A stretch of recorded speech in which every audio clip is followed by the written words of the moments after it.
রংপুরে একটি শিক্ষা প্রতিষ্ঠানের প্রধান শিক্ষককে পিস্তল উঁচিয়ে হুমকি দেয়া জাতীয় পার্টির নেতা আলাউদ্দিন মিয়ার বাসায় অভিযান চালিয়েছে পুলিশ।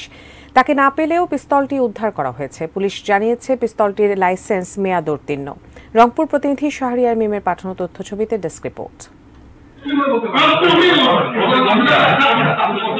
ঘটনা 24 জুনের। সমাজ কল্যাণ বিদ্যাবিথি স্কুল অ্যান্ড কলেজের অধ্যক্ষ মফিজার রহমানের কক্ষে বসে উত্তেজিত জেলা জাতীয় পার্টির আহ্বায়ক আলাউদ্দিন মিয়া। এরই এক পর্যায়ে পকেট থেকে পিস্তল বের করেন তিনি।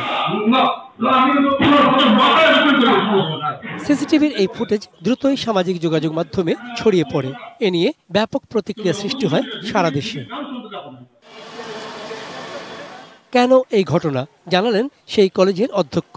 আমার সাথে কিন্তু পিস্তল থাকে আর কি, আমার 6 রাউন্ড গুলি সবসময় লোড করা থাকে। উনি বলছেন যে এটা না হলে তোমার অবস্থা খারাপ হবে বলে পিস্তল বাহির করছেন আর কি। এটা গরিত অপরাধ বলে আমি মনে করি। এরই এক সপ্তাহ পর রংপুর নগরীর বাবুখাঁ এলাকায় আলাউদ্দিন মিয়ার বাসভবনে অভিযান চালায় পুলিশ। জাপা নেতা আলাউদ্দিন মিয়াকে পাওয়া না গেলেও তার পিস্তলটি উদ্ধার করে পুলিশ। এই বিষয়ে আমরা এখন পর্যন্ত কোনো অভিযোগ পাইনি, তবে বিভিন্ন যোগাযোগ মাধ্যমে এই বিষয়টি দেখার পরে আমরা সেখানে গেছি, অস্ত্রটা নিয়ে এসেছি। অভিযোগকারীর অভিযোগের ভিত্তিতে প্রাপ্তির ভিত্তিতে আইনগত ব্যবস্থা নেওয়া হবে।